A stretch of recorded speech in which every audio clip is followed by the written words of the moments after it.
Muito bom dia a todos. Estamos no nosso horário, vamos dar início à nossa escola bíblica dominical com uma palavra de oração e então iniciaremos a nossa aula de hoje. Oremos. Senhor nosso Deus, Pai querido e amado, queremos nesse momento, Pai, entregar diante de Ti as nossas vidas, Pai, e te pedir, Senhor, que o Senhor nos guie durante aqui esse momento. Obrigado, Senhor, pelo privilégio, Pai, que o Senhor nos dá de poder livremente virmos aqui estudar sobre a Tua palavra e aprender mais sobre Ti, Pai.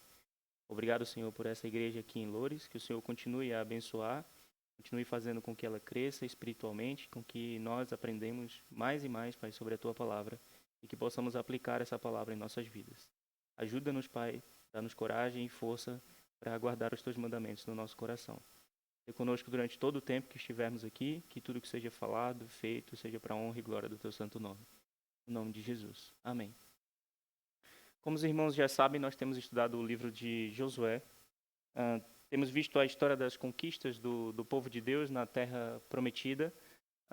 E na nossa última aula, na semana passada, nós vimos o povo de Israel no auge das suas campanhas militares, sob a liderança de Josué. Nós vimos a conquista do sul, sobre as cidades do sul, vimos o grande milagre que aconteceu com relação ao sol e à lua, ou a Terra. Cientificamente não sabemos bem como explicar o que aconteceu do Sol não ter se posto durante quase 24 horas, então podemos especular se foi a Terra que parou ou se foi mesmo, enfim, a Lua e o Sol que, juntamente com a Terra, também pararam.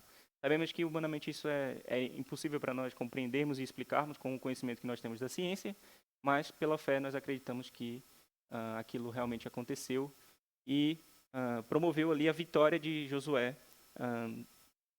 sobre aquele povo. Vimos então a conquista da região sul e das suas cidades fortificadas. Vimos também, logo após isso, que os reis do norte se reuniram também em uma aliança, uma coligação, para lutar contra Israel. E Josué também não temeu aqueles reis, obedeceu ao Senhor. O Senhor prometeu que iria entregar aqueles reis também em suas mãos, e Josué foi e expediu a campanha também contra aqueles reis, conquistando toda a região norte também de Canaã. E com isso encerrou o que nós damos o nome de a conquista geral da terra. Os grandes centros militares, as grandes cidades fortificadas, então, caíram ali durante esse período das conquistas com Josué.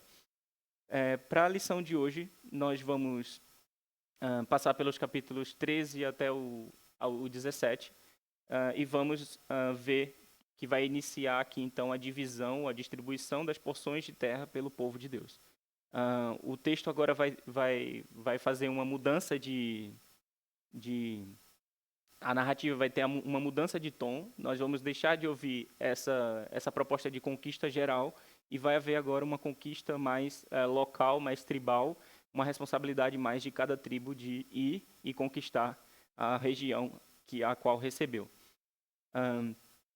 Nós vamos ver os pontos ali que estão apresentados, vamos ver o alerta de que o dever não terminou, exatamente isso. Nós vamos ver que Deus, logo no início do capítulo 13, vai fazer esse alerta a Josué, dizendo que ainda há muita terra para conquistar, mas agora, como eu disse, a diferença é que passará a ser uma conquista mais tribal, mais local, e não será mais o povo todo de Israel junto a lutar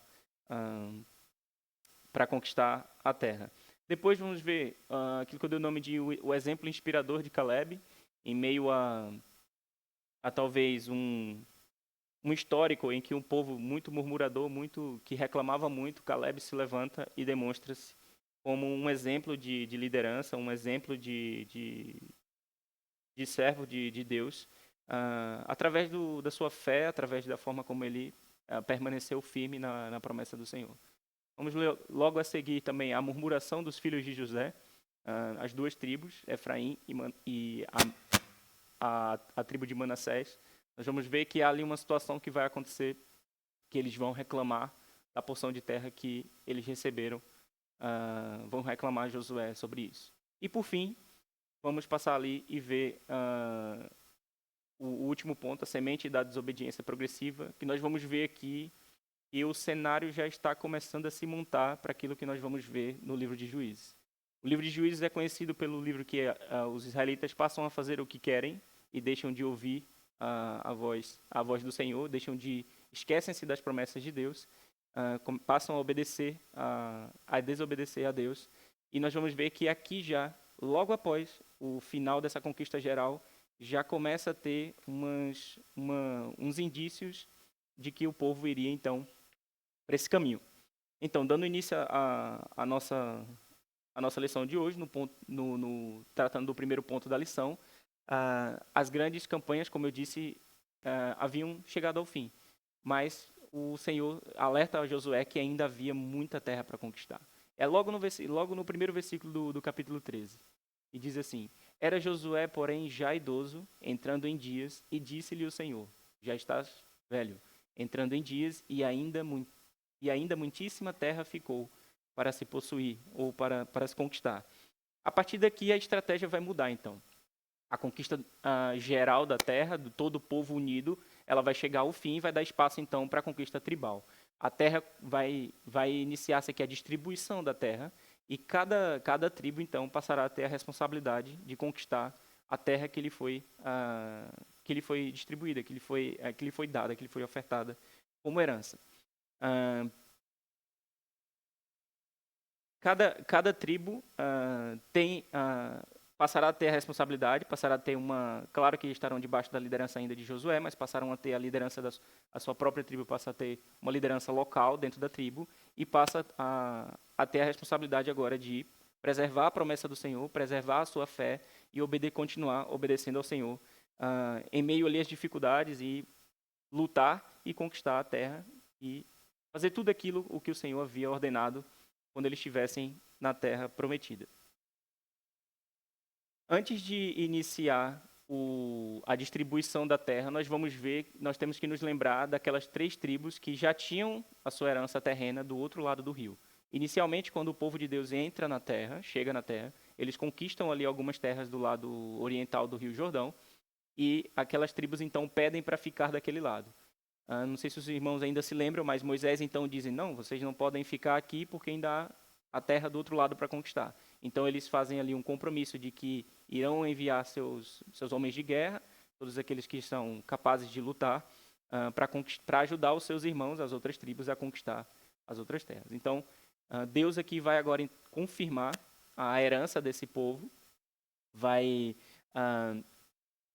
trazer também, mencionar essas tribos, mesmo que já estivesse estabelecido que elas ficariam do outro lado. Então Deus aqui vai, através de Josué, confirmar a herança desse povo e vai ofertar, vai dar a terra do outro lado do rio para esse povo. Josué, capítulo 13 ainda, versículos 7 e 8.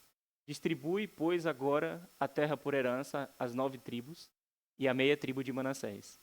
Com a outra meia tribo, os Rubenitas e os Gaditas já receberam a sua herança da além do Jordão, para o Oriente, como já lhes tinham dado Moisés, servo do Senhor. Deus vai cumprir a promessa e logo a seguir vai exortar o povo a continuar a conquistar a terra, aquilo que eu disse. O tom da narrativa vai mudar, não temos mais a perspectiva de conquista geral, passamos então aqui uma conquista mais local e tribal, e Deus vai exortar o povo a continuar a conquistar a terra e a derrotar os remanescentes. Nós temos que ter sempre em mente que a fidelidade de Deus, a fidelidade do Senhor em dar a terra, não pode anular a responsabilidade do povo de continuar avançando. Então, Deus prometeu que daria a terra, mas o povo tinha a responsabilidade de ir, lutar, combater os povos que estavam ali, naquele local, e conquistar a terra. Como eu disse, a fidelidade do Senhor, ela não elimina o nosso dever diário, né? Ela não exclui a nossa responsabilidade de buscar o Senhor. E aí, trazendo mais para o nosso contexto, nós, no nosso dia a dia, nós recebemos muitas bênçãos do Senhor, nós temos muitas respostas de oração, nós recebemos o mais importante, que é a salvação. Nós não podemos cruzar os nossos braços e achar que a nossa vida já está resolvida e a partir de agora não preciso mais me esforçar, não preciso mais fazer nada, eu já estou salvo, já estou garantido. Não é esse o pensamento do cristão. O pensamento do cristão é, porque eu fui salvo, então eu devo honrar o Senhor, eu devo buscar o Senhor, eu devo me santificar a Deus, porque o próprio Deus, ele é santo. Então, o texto vai fazer questão aqui de mencionar uma coisa, e tudo aquilo que a Bíblia repete, nós precisamos dar alguma atenção, e por isso nós vamos aqui nos virar um pouco para isso aqui no capítulo 13. A tribo de Levi, não sei se os irmãos se lembram, ela, por fim, não recebe porção terrena. Eles não têm território de herança. Eles possuem algumas cidades em que eles podem habitar e cultivar e criar alguns animais, mas eles não têm propriedade terrena. E o texto aqui vai fazer questão de destacar isso, dizer que Levi não receberia a porção de terra e que a herança dos levitas, a herança da tribo de Levi, então, era o Senhor. São dois versículos que repetem-se no capítulo 13, que é o versículo 14 e o 33, que vai dizer: tão somente a tribo de Levi não deu herança, as ofertas queimadas do Senhor, Deus de Israel, são a sua herança, como já lhe tinha dito. E depois, de novo, no capítulo 33, vai repetir a mesma coisa. Porém, a tribo de Levi, Moisés não deu herança. O Senhor, Deus de Israel, é a sua herança, como já lhes tinha dito. E temos que pensar, por que, e voltar um pouco atrás, por que a tribo de Levi não recebeu território na distribuição? Os irmãos ainda se lembram daquilo que nós estudamos lá em Gênesis, do que aconteceu com os filhos de Jacó e o que eles fizeram. O que aconteceu foi, uma das filhas de Jacó, Diná, ela foi violentada por Siquém, na altura. E nós vimos que, em vingança, Simeão e Levi organizaram ali arquitetaram um plano, uma estratégia para poder punir aquele povo, para poder, de alguma forma,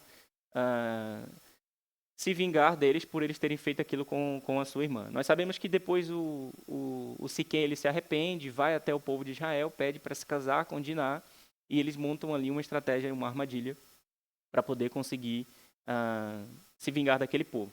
Eles prometem que vão sim dar a Diná em casamento para Siquém, mas depois eles exigem que todos os homens, todos aqueles que habitavam em Siquém, e aí Siquém é o nome de quem violou Diná, e também é o nome da cidade, que recebe o nome ali em homenagem a ele. Todos os habitantes daquela região, então, teriam que ser circuncidados, todos os homens. Então, eles obedecem aquilo, de boa fé, né, acreditando em que eles tinham firmado um acordo com Israel. E quando os homens estão fragilizados durante a cicatrização ali da circuncisão, eles vão lá, atacam a cidade e matam todos os homens daquela cidade. E é o que Simeão e Levi então fazem. E depois, mais à frente, no leito de morte, nós vamos ver que Jacó vai profetizar bênção sobre todos os seus filhos, cada um dos 12 filhos. E a Simeão e Levi, ele declarou o seguinte: Gênesis 49, os versículos 5 e 7. Simeão e Levi são irmãos. As suas espadas são instrumentos de violência. No seu conselho não entre minha alma. Com o seu agrupamento, minha glória não se ajunte, porque no seu furor mataram homens e na sua vontade perversa já retaram touros. Maldito seja o seu furor, pois era forte, e a sua ira, pois era dura. Dividi-los-ei em Jacó e os espalharei em Israel. Só olhando para esse texto aqui, ainda não responde a nossa pergunta inicial, que é: por que eles não receberam porção de terra? A punição que Jacó coloca ali é que eles seriam dispersos, que eles seriam espalhados na terra, mas não diz que eles não receberiam terra. Então, a punição original era só que eles fossem divididos, que eles ficassem dispersos na terra, que eles não ficassem unidos, para que eles não juntassem força e continuassem a praticar a maldade que eles praticavam. Se os irmãos se lembrarem daquilo que nós vimos na semana passada, nós vimos que Deus ordena que já retasse os cavalos de guerra, e aqui mostra que Simeão e Levi faziam isso com os touros por pura diversão. Ou seja, eles estavam a passar pelo campo, viam os touros e iam lá e já retavam os touros, que era, cortavam o tendão da parte posterior da perna e inutilizavam aquele animal e ficavam ali a assistir aquele animal a sofrer. Ou seja, eles eram, de fato, homens muito cruéis, muito perversos, e então Deus decidiu os punir dessa forma, dispersando eles por toda a terra e não permitindo que eles vivessem juntos. Mas, como eu disse, ainda não responde à nossa pergunta. Então, precisamos ainda olhar com mais atenção sobre esse tema. Vai ter uma situação que vai acontecer depois em Moisés, já na época de Moisés, mais à frente em Êxodo, que é o episódio do bezerro de ouro. Moisés está em cima do monte, o povo ficou lá embaixo, já há muito tempo Moisés está lá em cima, então o povo perde a esperança de que Moisés vai voltar. Eles entendem que Moisés, se calhar, já morreu lá em cima e está lá morto, e pede então para Arão que construam para eles um bezerro de ouro para que eles pudessem, uma forma de representar a divindade, de representar Deus e de celebrar ali com aquele bezerro de ouro. Moisés desce então a montanha, Deus avisa Moisés sobre aquilo, Moisés então desce, e chegando lá, Moisés vai fica completamente revoltado com aquela situação, completamente irado com aquilo, e vai dar um brado, isso acontece tudo no relato em Êxodo 32. Então Moisés vai dar um brado e vai dizer: quem é do Senhor, venha a mim. Primeiro ele vai fazer toda aquela chamada de atenção ao povo, e depois vai dizer: quem é do Senhor, venha a mim. E naquele momento, toda a tribo de Levi se posicionou ao lado do Senhor. Todos. O texto vai dizer que todos eles se posicionaram ao lado do Senhor. E precisamos entrar aqui um pouco no contexto do que aconteceu ali em Êxodo 32. Quando acontece isso e Moisés dá esse brado e pergunta quem está do lado de Moisés, a ordem do Senhor era para que matassem muitos daqueles que se negassem a arrepender. Então, quando os levitas se posicionam ao lado de Deus e ao lado de Moisés, a ordem seguinte que vem é que eles têm que ir em direção ao povo e punir aquele povo, e punir o povo com a morte. Muitos daqueles que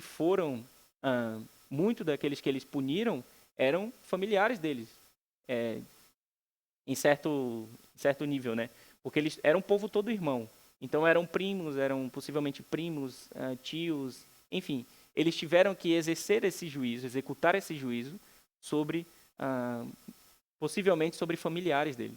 O que mostra aqui o tamanho da devoção e da fidelidade da tribo de Levi ao Senhor aqui nesse momento. Mostra aqui um profundo arrependimento dessa tribo com o passado que eles tinham. Então Deus vai pegar os serem espalhados, que eles ainda vão permanecer espalhados pelo povo, que é a punição, isso não vai ser anulado, mas Deus vai pegar nisso e vai transformar num privilégio. Vai então fazer com que a tribo de Levi seja luz entre todas as tribos. E eles passam então a ter o sacerdócio, a responsabilidade de serem sacerdotes, de guardarem a lei, de ensinarem a lei para o povo de Deus, de guardarem os rituais, de toda a religião, tudo aquilo que é organizado da religião, é então responsabilidade da tribo de Levi. Eles passam a viver dos dízimos das outras tribos e administram então tudo que é o sacerdócio do Senhor. Eles vão receber uma nova bênção. Em Deuteronômio 33, versículos 8 e 9 diz: aqui Moisés dando a bênção a todas as tribos e vai dizer sobre Levi o seguinte: de Levi disse: dá, ó Deus, o teu tumim e o teu urim para o homem, teu fidedigno, que tu provaste em Massá, com quem contendestes nas águas de Meribá.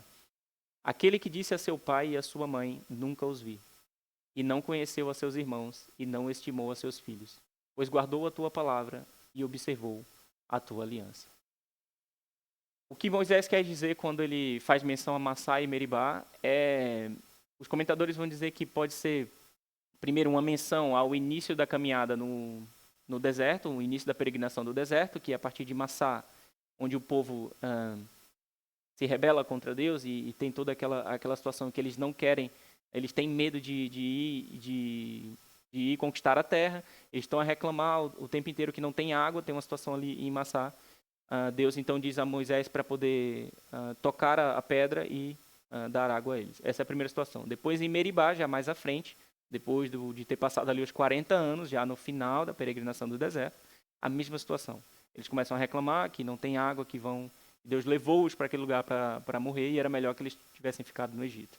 Então, aqui nessa situação, Deus diz a mesma coisa a Moisés, com uma pequena diferença, que é: fala com a pedra e a água será então jorrada da pedra. E nós sabemos que Moisés, ao invés de falar, então Moisés vai irado, porque já não aguentava mais aquele povo, bate na pedra 2 vezes, fere a pedra 2 vezes, e a água sai, e depois Deus vai punir Moisés por isso, porque ele não preservou ali a santidade do Senhor, e Moisés e Arão também perdem o direito de entrar na terra prometida.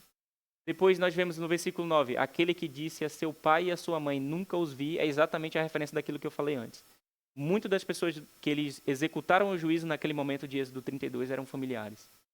Possivelmente, como o texto diz, eram pais, eram mães, eram irmãos, eram primos, eram tias, e eles se manteram firmes ali à obediência do Senhor e executaram o juízo sobre aquele povo. Então, a tribo de Levi, ela não recebe território, não recebe posse, porque eles têm... Deus vai dizer que a herança deles é o próprio Senhor.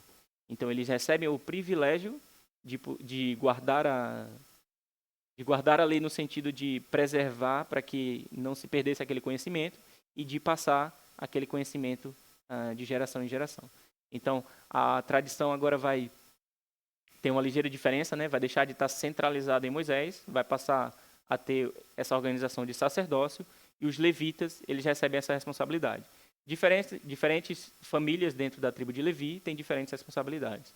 A família de Arão, em que recebe o sacerdócio mesmo, o ofício de sacerdote e também os sumos sacerdotes, e as outras famílias que têm outras responsabilidades, como carregar os utensílios sagrados, montar o acampamento, desmontar o acampamento, fazer a guarda do templo, enfim, recebem ali outras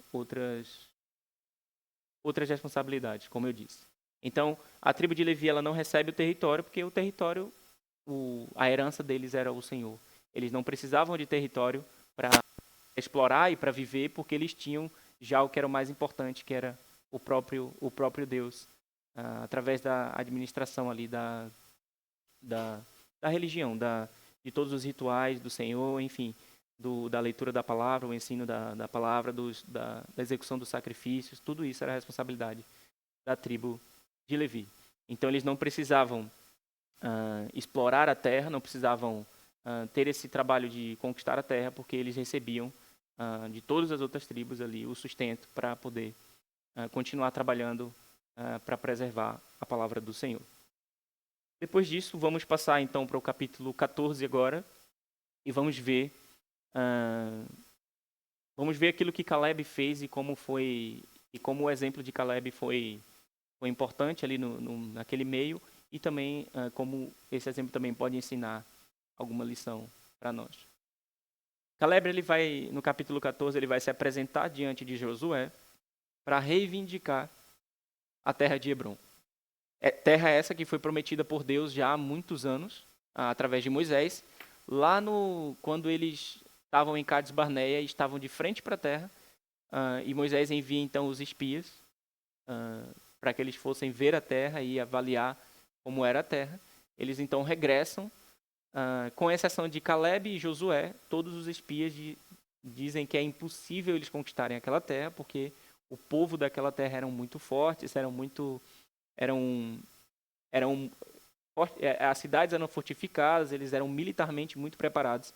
Eles não acreditam que Deus então poderia entregar aquele povo em suas mãos. Nós sabemos que a história avança, Deus pune aqueles espias, então eles são todos morrem, todos acabam por perecer durante a peregrinação no deserto. O povo vai peregrinar os 40 anos no deserto também por causa daquilo, porque eles são levados a ouvir esses espias que foram infiéis, e Deus preserva Caleb e Josué de toda aquela geração para poder entrar na terra prometida depois da peregrinação, depois dos 40 anos. Versículos 9 e 10 do capítulo 14 vai dizer: Então Moisés naquele dia jurou dizendo: Certamente a terra em que puseste o pé será tua e de teus filhos, em herança perpetuamente, pois perseveraste em seguir o Senhor, meu Deus. Eis agora o Senhor me conservou em vida, como prometeu. 45 anos há desde que o Senhor falou esta palavra a Moisés, andando Israel ainda no deserto. E já agora sou de 85 anos. Então, nós vemos aqui que temos aqui já uma informação interessante para nós, que é, conseguimos aqui, a partir dessa fala de Caleb, já entender quanto tempo mais ou menos durou ali a conquista com Josué na terra. Se Caleb passou 45 anos desde que aquilo aconteceu, então teve os 40 anos de peregrinação na terra, o povo entra e então dentro de 5 anos eles fazem toda aquela conquista. Conquistam o lado oriental do Rio Jordão, atravessam o rio e também derrotam ali todos aqueles reis. A região que Caleb vai reivindicar, quando nós voltamos, se os irmãos se lembrarem do texto, aquilo que Caleb diz, a região que ele foi era exatamente a região onde viviam os anaquins, que eram os gigantes. E Caleb, naquele momento, ele diz, não, existem lá povos fortes, mas Deus é conosco e nós vamos conquistá-los. Se formos fiéis ao Senhor, se crermos na promessa do Senhor, Deus irá entregá-los em nossas mãos. Então, aquela região montanhosa ainda não havia sido pacificada. Nós vimos na semana passada as conquistas de Josué e vimos que alguns remanescentes dos gigantes sobraram em meio a toda aquela conquista na região sul. E a grande parte dos gigantes que sobraram, eles estavam ali, todos os remanescentes na região montanhosa de Hebron, que era exatamente aquilo que Caleb estava a reivindicar para si próprio. E aí os irmãos pensam assim, mas espera aí, Caleb já no fim de vida, um ancião daquele povo, ao invés de ele pedir, então, o que nós podíamos dizer, uma reforma digna, né, uma planície boa para ele chegar só a cultivar a terra, então ele pede aquilo que, humanamente falando, seria a região mais difícil de conquistar de Israel, devido à força dos gigantes. Né? Nós sabemos que depois, muitos anos depois, na época de Davi, os gigantes ainda vão aterrorizar Israel por causa da sua força. E aqui, nesse momento, Caleb demonstra a sua fé no Senhor, em que Deus entregaria, assim como ele prometeu, aquela terra em suas mãos. O versículo 12 do capítulo 14 mostra aqui Caleb pedindo exatamente a Josué essa terra. Agora, pois, dá-me este monte de que o Senhor falou naquele dia, pois naquele dia ouviste que lá estavam os anaquins e grandes e fortes cidades. O Senhor, porventura, será comigo para os desapossar, como prometeu. Aqui, claramente, nós conseguimos ver, entendendo já a idade avançada de Caleb, que a força de Caleb não estava no seu vigor físico, ele não tinha confiança em seu poder bélico, mesmo fazendo parte da tribo de Judá. Ele fazia parte da tribo de Judá. Judá era uma tribo forte em meio a Israel, mas ele não tinha confiança na força da sua tribo, nem no seu vigor físico. Ele tinha plena confiança de que Deus estaria com ele naquela conquista e entregaria os anaquins em suas mãos. E mais uma vez aqui nós vemos Caleb, e também, assim como Josué, demonstra fidelidade às promessas do Senhor, o que mostra para a gente aqui aquele contraste, que eles eram realmente diferentes da sua geração. A geração de Caleb e Josué foi a geração que murmurou, e por causa da murmuração, eles tiveram que peregrinar os 40 anos no deserto. Caleb e Josué preservaram a sua fé, preservaram a sua vida, o seu testemunho, preservaram a sua fidelidade nas promessas do Senhor e demonstram aqui que são um grande exemplo, um exemplo inspirador, não só para o povo daquela época, para aqueles que estavam ali próximos a ele, mas também para nós como um exemplo de fé. No capítulo 15, nós vamos ver a distribuição da terra para a tribo de Judá e, junto a isso, veremos que Caleb já irá conquistar, então, Hebron, assim como havia prometido. Então, Deus vai dar distribuir a terra de Canaã para Judá, e aqui eu acho que eu não mencionei isso, só para não esquecer, voltando um pouco. A distribuição da terra tinha sido ordenada já que fosse feita por sorte, ou seja, eles não podiam escolher qual terra eles queriam, justamente para que fosse justo para todas as tribos e não houvesse favoritismo para ninguém. Então eram lançadas sortes e a sorte que caía era então distribuída a terra. Judá vai receber ali uma grande porção de terra na região sul. Depois nós sabemos que eles vão ficar conhecidos como o Reino do Sul, por causa da, da história do conflito entre Judá e Israel, da separação dos reinos. E vamos ver aqui já Caleb conquistando Hebron logo em seguida, quando Judá recebe a porção de terra. A primeira coisa que Caleb faz é ir já conquistar a terra, já ir batalhar contra aquele povo que ele tinha falado, contra os anaquins, contra os gigantes, que eram o povo difícil de se conquistar. Então, versículos 13 e 14 do capítulo 15 vai dizer: A Caleb, filho de Jefoné, porém, deu Josué uma parte no meio dos filhos de Judá, segundo lhe ordenara o Senhor, a saber, Kiriat Arba, isto é, Hebron. Este Arba era o pai de Anak. E aí Anaquins vem do nome Anak, e a Kiriat Arba ali, aquela região, era uma homenagem ao pai de Anak. Dali expulsou Caleb os 3 filhos de Anak, Esai, Aimã e Talmai, gerados de Anak. Os historiadores, o contexto histórico ali e sociocultural daquela época demonstra que naquela região ali, para além dos gigantes, existiam ali algumas cidades fortificadas. Eles não eram grandes centros militares, como as outras cidades que foram conquistadas por Josué, mas elas eram cidades ali que tinham, sim, alguma força, que tinham uma grande resistência militar. E nós vamos ver aqui que a Caleb expede a sua campanha militar contra aquele povo, conquista e expulsa-os da terra.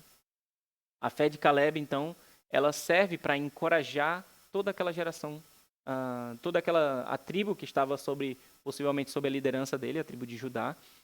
Por ele ser ali um ancião, muito possivelmente ele era um dos líderes da tribo de Judá. E a fé dele, a liderança dele, encoraja toda aquela geração, mostrando que Deus era com eles.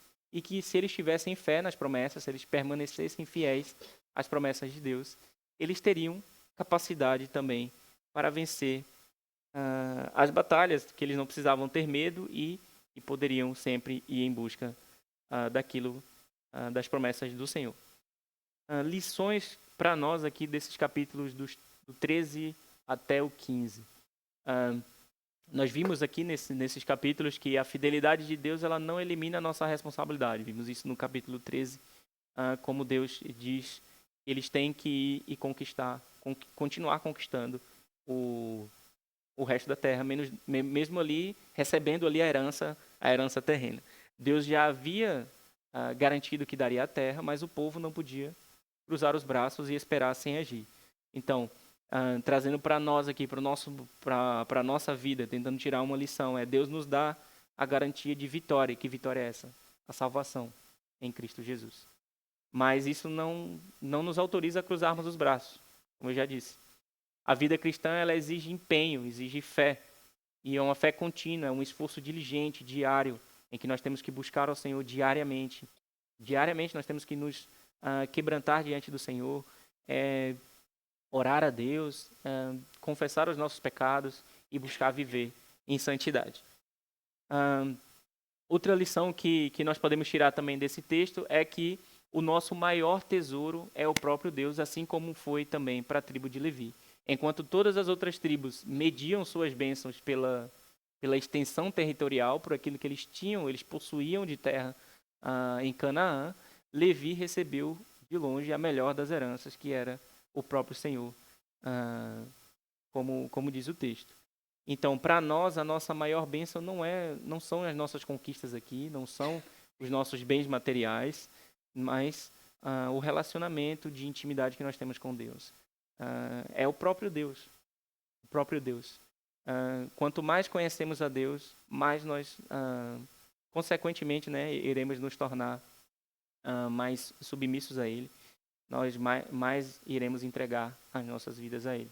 Porque vamos cada vez mais entendendo que o nosso maior tesouro, aquilo que nós temos de mais valioso aqui, é o próprio Deus.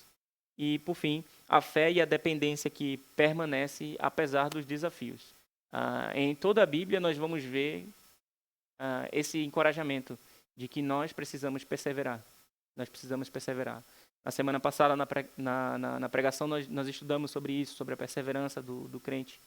E vimos como os desafios da vida, eles servem, eles são ferramentas nas mãos do Senhor para nos aperfeiçoar, para nos refinar, para crescer a nossa fé, para nos fazer crescer espiritualmente. Mesmo o Caleb ali sendo um veterano de guerra, já um homem, não tinha nada a provar para ninguém, já era um homem que tinha sua fé comprovada no meio daquele povo. Ele tinha sido preservado da geração anterior que havia murmurado. A confiança dele não estava em suas forças, não estava na força da sua tribo, mas na presença do Senhor com ele e que Deus iria garantir que ele teria vitória. Então, nós temos que entender que a verdadeira fé, ela não recua quando as dificuldades vêm. A verdadeira fé, ela não diminui, ela não murcha quando as dificuldades, o grande sofrimento da vida vem. É nesse momento que nós temos que continuar confiantes no Senhor, que nós temos que continuar a perseverar no Senhor, porque temos que confiar no cumprimento das promessas divinas. Nós sabemos que a nossa salvação ela é guardada pelo poder de Deus, nós sabemos que é Deus que garante a nossa salvação e não é através daquilo que nós possamos fazer, mas é daquilo que já foi feito na cruz por Cristo. Avançando para o capítulos 16 e 17, então, falando sobre aquilo que eu havia comentado no início, da murmuração dos filhos de José. No capítulo 16 e 17, é entregue, então, a porção de terra para as tribos de Efraim e Manassés, mas é só a outra metade aqui, né? Nós vimos que meia tribo de Manassés estava do outro lado do Jordão, e aqui tem a outra metade da tribo de Manassés, então, que receberá a sua porção de terra do outro lado do rio, do lado ocidental. Então, vamos logo ver no início no capítulo 17. O capítulo 16 ele resume basicamente a fazer a delineação da porção de terra que Efraim receberia. Não tem ali tanta informação que é relevante no sentido de que nós possamos tirar de lição dali. Então, nós unificamos aqui o capítulo 16 e 17 como uma temática única para que a Bíblia tenha a intenção de nos ensinar. Então, passando já do capítulo 17, o versículo 13 vai trazer aqui uma coisa interessante para nós, que é o texto vai dizer que sucedeu que, tornando-se fortes, os filhos de Israel sujeitaram os cananeus a trabalhos forçados, porém não os expulsaram de todo. E aqui nós começamos a ver já o desvio de caráter de Israel. A ordem de Deus era para quê? Para que matassem todos aqueles povos. Era uma execução de juízo do Senhor sobre aqueles povos. Nós vimos isso na aula passada. Quando avaliamos aquilo que Josué fez, se era uma crueldade ou não, nós vimos que não era porque ele estava obedecendo a Deus. Ele estava obedecendo inteiramente, estritamente a ordem do Senhor, que era que exercesse juízo sobre aquele povo. E o juízo era que aqueles povos deveriam ser mortos. E nós vamos ver aqui que o povo de Israel, então, já começa a receber as porções de terra, começa a habitar a terra, começa a se tornar forte, e eles, então, não expulsam ou não destroem aquele povo, mas passam, então, a escravizá-los, e também, o texto vai dizer mais à frente, que eles passam também a cobrar tributo daquele povo. O que demonstra já começa a montar o cenário que nós vamos ver depois da morte de Josué, quando iniciar o livro de Juízes. Mas, como eu disse, aqui o ponto é... já voltamos nessa questão. Vamos só olhar aqui para o ponto central, que é a murmuração dos filhos de José. Então, Josué ele era da tribo de Efraim, certo? Nós sabemos que Josué era um efraimita. E nós vamos ver que a própria tribo de Josué vai até ele reclamar da porção de terra que havia recebido. Os filhos de José, né, aqui o texto não vai dizer especificamente que foram os efraimitas, mas vai dizer que os filhos de José, então entende-se que foi tanto a tribo de Efraim quanto a de Manassés, que foram e reclamaram que a porção recebida era pequena demais para a sua grandeza. Ou seja, realmente a tribo de Efraim e Manassés era uma das tribos mais poderosas de Israel. O texto, em diversos momentos, vai usar Efraim e Manassés como um sinônimo de força, porque eles eram, para além de ser numerosos, eles tinham muitos homens de guerra, muitos homens para a batalha. E por isso que quando a metade da tribo de Manassés quis ficar lá no outro lado do Jordão, Moisés os advertiu ali que eles não fizessem aquilo, mas que fossem lutar com o povo. Então vamos ver aqui uma coisa interessante que é, Josué sendo efraimita, então os seus irmãos, os seus familiares, então vão tentar ali com ele ali uma espécie de um favoritismo, um cunho ali familiar, para que ele então pudesse aumentar a porção de terra que eles haviam recebido. Josué, versículos 15 e também o 18, no capítulo 17. 14, 15 e os 18. Diz assim: Então o povo dos filhos de José disse a Josué: Por que me deste por herança uma sorte apenas e um quinhão, sendo eu tão grande povo, visto que o Senhor até aqui me tem abençoado? Disse-lhe Josué: Se és grande povo, sobe ao bosque e abre ali clareira na terra dos ferezeus e dos refaíns. Aí, mais à frente, no 18, vai dizer: Porém, a região montanhosa será tua, ainda que o bosque cortá-lo-ás, ainda que é bosque, cortá-lo-ás, e até as suas extremidades será todo teu, porque expulsarás os cananeus, ainda que possuam carros de ferro e são fortes. A murmuração dos filhos de José era falando aqui, quando Josué ele vai primeiro sugerir que eles façam isso, que eles vão até aquela região montanhosa, ainda que seja ali um bosque, uma floresta muito fechada, que eles cortem aquelas árvores, comecem ali a expandir o seu território para aquele lado e conquistem também os povos que estavam ali naquela região. Eles reclamam, dizem que aqueles povos são muito fortes, que possuem até carros de guerra. Então, Josué insiste ali, dizendo, não, aquela região sim será tua, ou seja, era uma outra porção que eles receberiam, mas que era uma região muito difícil de conquistar e eles teriam que se esforçar para poder tomar posse daquela terra.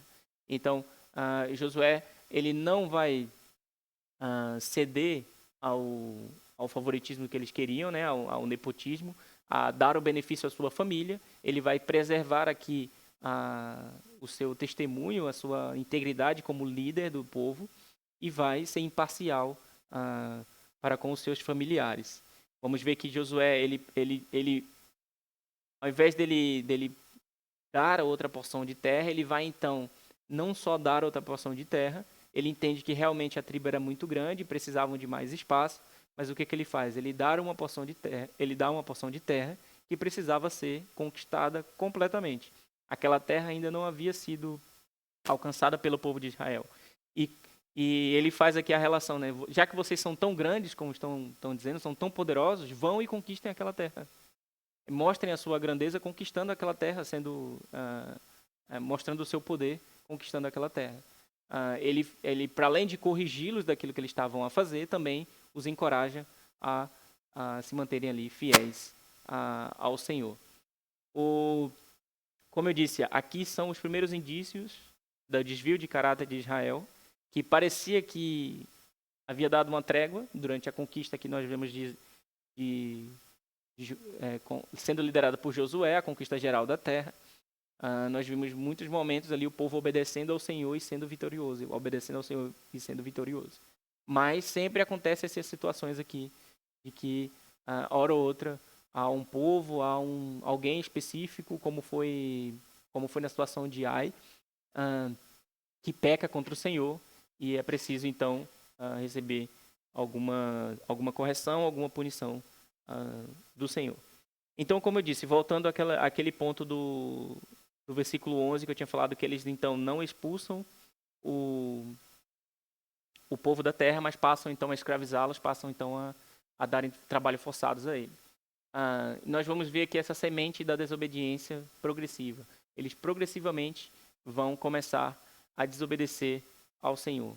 Eu passei aqui, o estudo não permite que a gente faça aqui uma exposição do livro de Josué, o nosso tempo não permite, versículo a versículo, tratando cada ponto, até porque é um texto que é difícil nós fazermos isso. O estudo ele tem que ser mais panorâmico, então acaba que temos que escolher ali qual é o foco, escolher não, mas enxergar aquilo, qual é o foco que o texto quer nos dar.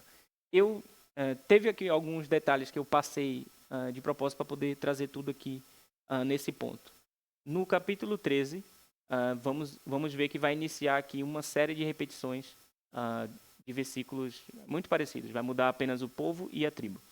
Então, vamos notar que existe aqui essa repetição durante esses capítulos, que serve aqui como um alarme, um alerta espiritual para aquele povo e também para nós. Lá no início, a leste do Jordão ainda, com a tribo de Ruben, Gade e metade da tribo de Manassés, que eles receberam aquele território, nós vamos ver o texto dizendo, versículo 13 do capítulo 13. Porém, os filhos de Israel não desapossaram os Jesuritas, nem os Maacatitas. Antes, Gesur e Maacate permaneceram no meio de Israel até ao dia de hoje. Essa expressão aqui no final, até o dia de hoje, quer dizer que tudo que o autor do livro de Josué, quando escreve isso, já havia passado todos esses acontecimentos e eles já estavam a viver na terra. Então, se até o dia que o livro foi escrito, os povos ainda permaneciam lá, eles ainda não haviam obedecido ao Senhor, eles continuavam então convivendo com os cananitas ali em seu meio. Depois nós vamos ver a tribo de Judá também, a tribo que era líder, onde nós vimos o exemplo inspirador que foi Caleb, que era um dos líderes daquela tribo. Também fizeram a mesma coisa. Josué, capítulo 15, versículo 63. Não puderam, porém, os filhos de Judá expulsar os jebuseus que habitavam em Jerusalém. Assim, habitam os jebuseus com os filhos de Judá em Jerusalém até o dia de hoje. E depois, os filhos de José também, Efraim e Manassés, no capítulo 16, o versículo 10, e depois o capítulo 17, o versículo 12 também, vai dizer a mesma coisa. Não expulsaram os cananeus que habitavam em Gezer, assim habitam eles no meio dos efraimitas até o dia de hoje, porém sujeitos a trabalhos forçados. E depois o versículo 12 do capítulo 17 vai falar sobre a tribo de Manassés. E logo a seguir, no versículo 13, nós vamos ver a gravidade do pecado ali daquele povo que eles estavam cometendo ali diante do Senhor. Porque nós vamos ver que mesmo Israel sendo forte, como diz o texto, ela escolheu deliberadamente não expulsar de todo aquele povo. Não expulsar os cananeus, não exercer o juízo sobre eles. Diz assim os versículos 12 e 13 do capítulo 17. E os filhos de Manassés não puderam expulsar os habitantes daquelas cidades, porquanto os cananeus persistiam em habitar nesta terra. Sucedeu que, tornando-se fortes, os filhos de Israel sujeitaram aos cananeus a trabalhos forçados, porém não os expulsaram de todo. Aqui nós vemos essa mudança sutil no texto, que é, em todos os versículos que nós vemos repetindo isso, vai falar especificamente da tribo, né? E eles não puderam, não expulsaram aquele povo, mas que aquele povo permanece então habitando ali. Aqui há essa nuance que o texto muda e diz os filhos de Israel. Então, está olhando para todos esses versículos anteriores e falando assim, todas essas tribos que já receberam a terra, eles ficaram fortes, ou seja, eles tinham força suficiente para executar, para conquistar aquela terra completamente e expulsar aquele povo, matar aquele povo, enfim, exercer o juízo sobre aquele povo, mas eles escolhem então a sujeitar os cananeus a trabalhos forçados e não os expulsam. No início, nós vemos que eles não puderam expulsar, talvez eles não tinham força suficiente, havia ali uma resistência daquele povo, mas depois eles se tornam fortes e eles preferem então o dinheiro e o trabalho escravo. Eles agem de forma gananciosa. Eles não executam o juízo do Senhor e pensam, por que eu vou matar esse povo se eles podem ser nossos escravos, podem então trabalhar para nós, podem nos pagar tributo e podem nos enriquecer.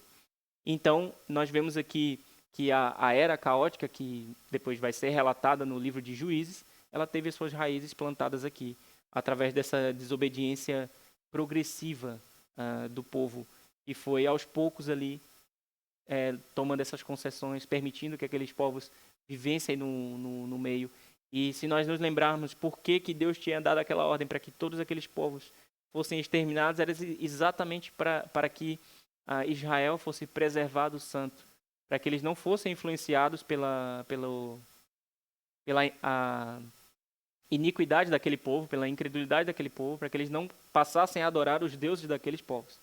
Então, Israel não obedece, já começa aqui, mesmo sob a liderança de Josué, a falhar perante o Senhor, e começa a montar aqui o cenário que nós vamos ver depois no livro de Juízes. Lições para nós, para tirarmos aqui, caminhando para o fim, do capítulo 16 e 17. Então, nós vimos aqui que a liderança íntegra de Josué, né? Josué demonstra ali, ele rejeita um possível favoritismo ali da sua família, ele age de forma imparcial, demonstrando que a liderança que ele tinha era segundo o coração de Deus. Ele age, então, de forma justa e, ao mesmo tempo, desafia ali os seus familiares, os seus irmãos, olha, demonstre a vossa grandeza através da conquista daquela terra, não fiquem nessa atitude infantil de que, como se de alguma forma vocês merecessem receber mais porque vocês são mais numerosos. Não é dessa forma que Deus age conosco, né? Deus nos dá a garantia da vitória, como eu disse, a salvação em Cristo, que é a nossa vitória, mas isso não nos autoriza a fazermos o que nós queremos. Nós, como se nós realmente fomos salvos por Jesus, nós precisamos honrar essa salvação, preservando a nossa vida, preservando a nossa fé em Cristo. Depois nós vimos que essa mentalidade uma espécie de mentalidade de vítima que os efraimitas e a tribo de Manassés tinha, afastaram eles da vocação para a qual eles foram chamados. Eles foram colocados ali naquela terra para exercer juízo sobre aquele povo e, ao mesmo tempo, para serem, assim como todo Israel, serem uma nação santa ali naquele meio, preservando as vidas dele perante o Senhor. Então, ao invés disso, eles colocaram a culpa nas circunstâncias que eles tinham, né, no caminho difícil que eles teriam que enfrentar, que era enfrentar primeiro aquele bosque e depois os povos que eram fortes, tinham cidades fortificadas e também possuíam muita força bélica. Eles queriam, na verdade, era uma herança fácil. Eles queriam só ter que Deus desse a terra para eles e eles fossem para lá viver e explorar aquela terra sem esforço, sem guerras. Eles já estavam, de certo modo, cansados daquilo que foi a conquista com Josué e queriam agora descansar e não queriam mais lutar pela terra. E nós, nas nossas vidas, não é muito diferente, muitas vezes. Seja na igreja, ou seja nas nossas famílias, nós temos a responsabilidade de nos afastar dessa mentalidade de vítima. Nós precisamos, primeiro, preservar o nosso coração perante o Senhor, alinhar o nosso coração perante o Senhor, através de uma vida de oração, uma vida de leitura da palavra, nos submetendo a Deus, e não ter medo das dificuldades, não querer uma vida fácil, mas sim saber que a vida do cristão ela é, sim, uma vida de esforço, uma vida de abnegação que nós temos que viver e precisamos nos consolar em Deus quando o sofrimento a dificuldade ela é muito grande, ela é muito muito atroz a nossa vida. E depois nós vamos ver que a vida espiritual, o pecado, ele não aparece de repente na nossa vida. Existe uma desobediência, um pensamento ruim, enfim, uma coisa que vai se manifestando em nós de forma progressiva, de forma gradual. Então, a nossa vida espiritual, ela gradualmente vai se corroendo se nós permitirmos. Então, o esfriamento espiritual, ele nunca é repentino, ele nunca é de uma hora para outra. Ele começa com essa sensação de fraqueza, de incapacidade, e depois acaba terminando na aceitação consciente do pecado.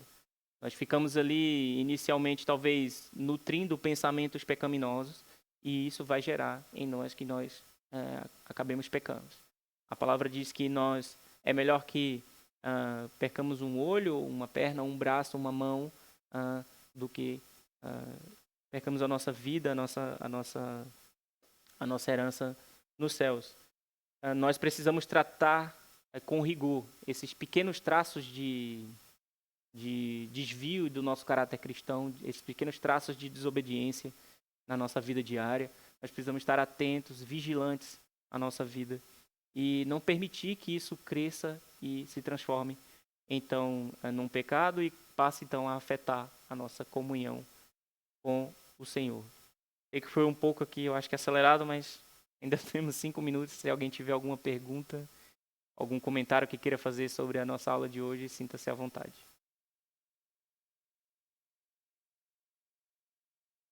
Não havendo...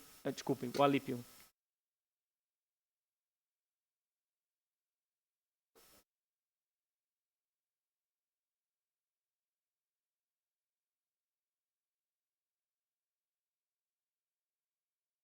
Os levitas apareceram, morreram durante aqueles 40 anos. Como o texto vai dizer que toda geração morreu, toda geração morreu. Então, levitas morreram durante aqueles 40 anos, com certeza. E nasceu ali uma nova geração de levitas, que depois, possivelmente influenciadas pela liderança de Josué e por ver ali a ação de Deus no meio do povo, passaram a ser mais zelosos com as promessas do Senhor e claramente eu imagino que eles conheciam a história da família deles, da tribo, e se sentiam ali arrependidos e também mais voltados ao Senhor para honrar a Deus.